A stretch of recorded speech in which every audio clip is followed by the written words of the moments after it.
హరి ఓం. అందరికీ నమస్కారం. ఈరోజు రథసప్తమిని గురించి, ఆ రథసప్తమిని ఎలా చేసుకోవాలి అనే దాని గురించి చెప్పుకుందాం.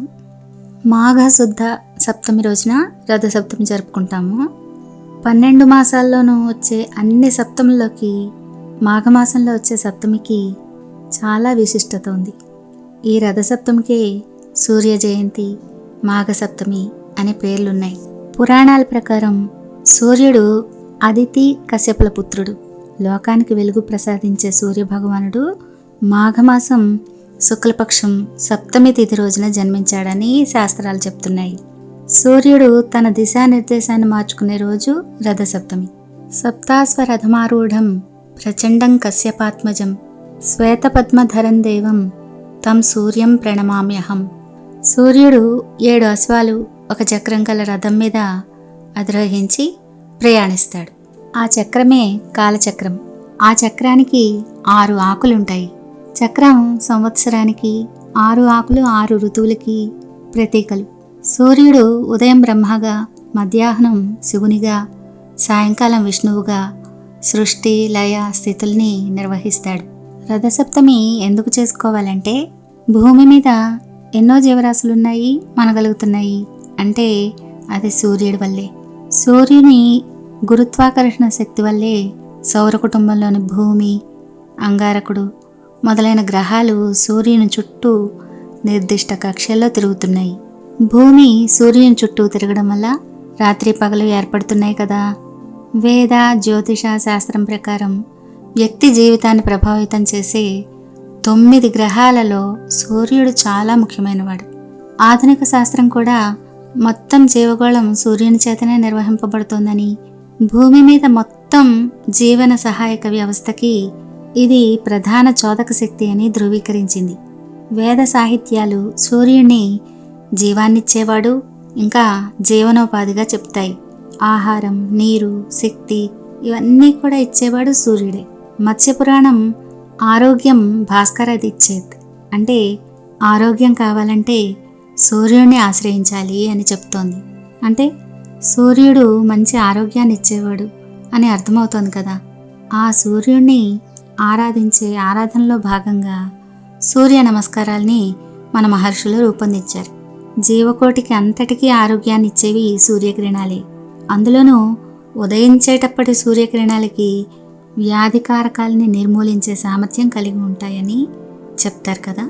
మంచి ఆరోగ్యాన్ని ప్రసాదిస్తాయి అవి.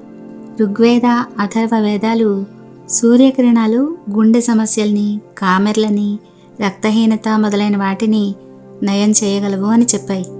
సూర్యోదయ సమయంలో తూర్పు ముఖంగా ఉదయించే సూర్యుడిని పూజించాలని వేదాలు చెప్పడానికి ఇదే ముఖ్య కారణం. సూర్యకిరణాలు తిన్నగా ఛాతీ మీద పడడం ఆరోగ్యానికి చాలా మంచిది.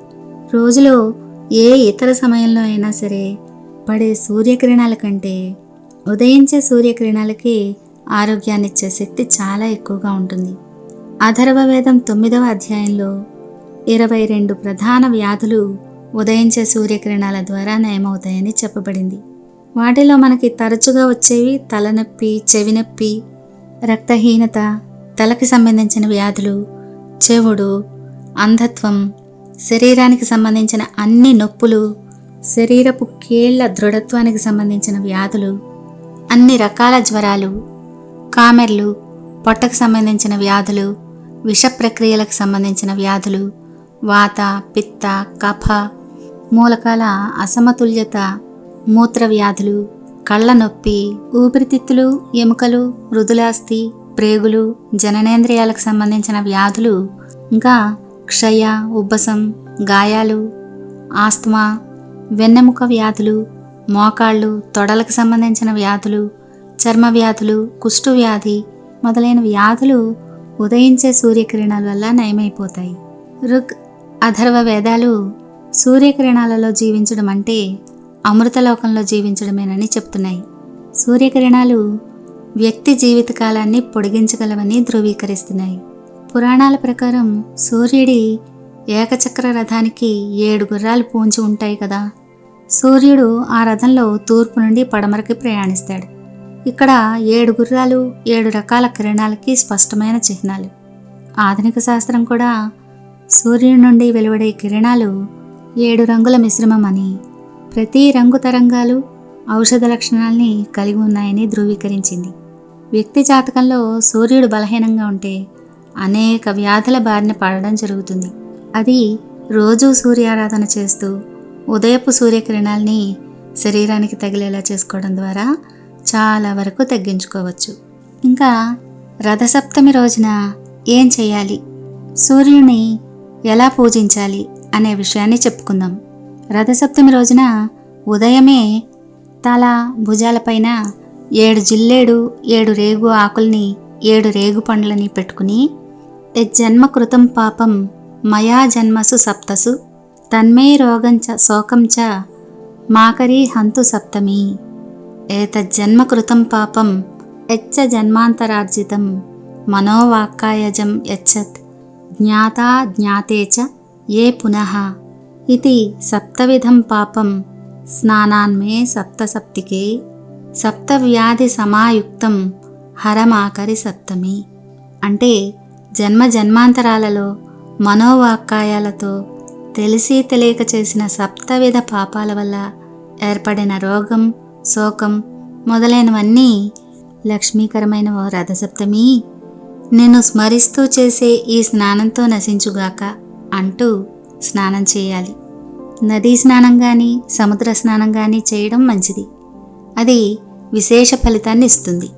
తర్వాత వీలైతే సూర్య నమస్కారాలు లేదా సూర్యునికి నమస్కారం చేసి ఉదయం 7:30 లోపుగా లేదా 8 గంటల లోపుగా తులసమ్మ వద్ద కానీ సూర్యకిరణాలు పడే ప్రదేశంలో కానీ ఆవు పేడతో అలికి సూర్యుడు, చంద్రుడు, అశ్విని దేవతలకి ఇష్టమైన ముగ్గులు అంటే పద్మం, రథం, సూర్యుడు, శంఖం, చక్రం మొదలైన ముగ్గులు కుదరదు అనుకుంటే వీటిలో ఏదైనా ఒక్కటైనా సరే బియ్యపు పిండితో వేసి ఒక పీటకి పసుపు రాసి దానిపైన కూడా పద్మ ముగ్గు వేసి కుంకుమ బొట్లు పెట్టి సూర్యుని చిత్రపటాన్ని లేదా ప్రతిమని ఆ పీటపైన ఉంచి ఆవు నేతితో దీపం వెలిగించాలి.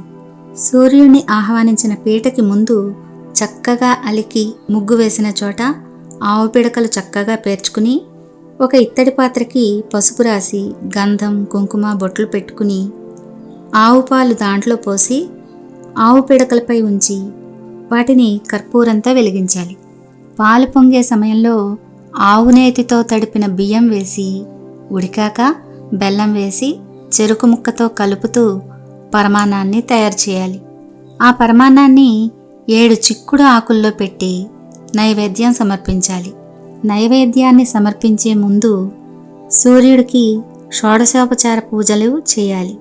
ఎలా పూజించాలంటే ముందుగా పీట మీద పసుపు గణపతిని, కులదైవాన్ని పూజించి తర్వాత సూర్యుడిని ఆహ్వానించాలి.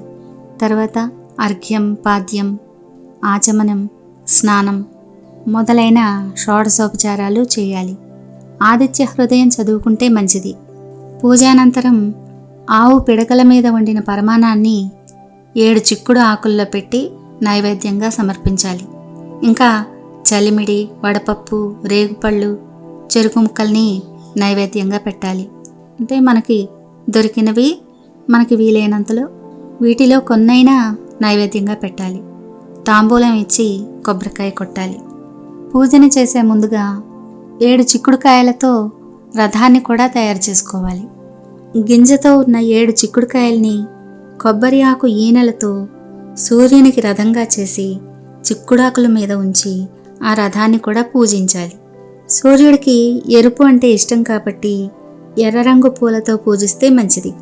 పూజానంతరం ప్రదక్షిణ నమస్కారాలు చేసి మంగళహారతిని ఇవ్వాలి. రథసప్తమి నాడు ఏ కారణం వల్లనైనా సూర్యుడికి ఇలా పూజ చేసుకోలేకపోతే మాఘ ఆదివారం రోజునైనా పూజ చేసుకోవచ్చు. పూజ అయ్యాక చిక్కుడాకులలో పెట్టిన ప్రసాదం తీసుకోవాలి.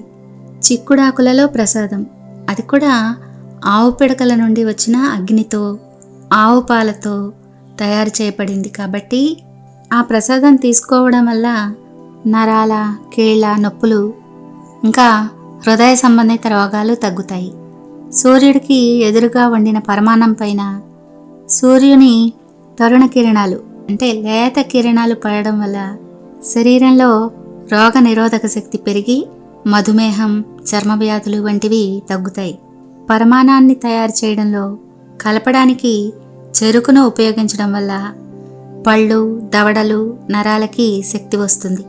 ఇంకొక విషయం ఏమిటంటే రథసప్తమి రోజున నూనె పదార్థాలని తినకూడదు.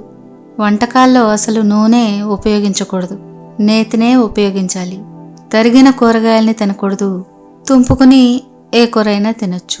రథసప్తమి రోజున చిక్కుడుకాయను ఉపయోగిస్తారు కాబట్టి ఆ రోజు చిక్కుడుకాయ కూరని వండుకుంటే ఆరోగ్యానికి కూడా చాలా మంచిదని చెప్తారు. పూజ పూర్తయ్యాక బ్రాహ్మణునికి నువ్వులు, స్వయంపాకం, పాలు, పెరుగు, భూ, గో, కనకం ఇలా శక్తి కొలది దానం చేస్తే అది విశేష ఫలితాన్ని ఇస్తుంది. వారికి ముందు 3 జన్మలలో చేసిన పాపాలు నశిస్తాయి. రథసప్తమి రోజున పూజిస్తే ఆ ఎండ తగులుతుంది. ఎందుకంటే ఉత్తరాయణంలో మాఘమాసంలో మఖా నక్షత్రంలో ఉన్నప్పుడు సూర్యుడు ఉచ్చస్థితిలో ఉంటాడు కాబట్టి అప్పటి సూర్యకిరణాలకి ఎక్కువ శక్తి ఉంటుంది. అప్పటిదాకా దక్షిణంగా తిరిగే సూర్యరథం ఉత్తరంగా తిరుగుతుంది. సూర్యుడు తన కర్తవ్యాన్ని సక్రమంగా నిర్వహించడంలో రథానిది ప్రధాన పాత్ర కదా, అందుకే రథసప్తమి అన్నారు. రథసప్తమిని అందరూ భక్తితో చేసుకుని ఆరోగ్యాన్ని పొందగలరని ఆశిస్తున్నాను. హరి ఓం.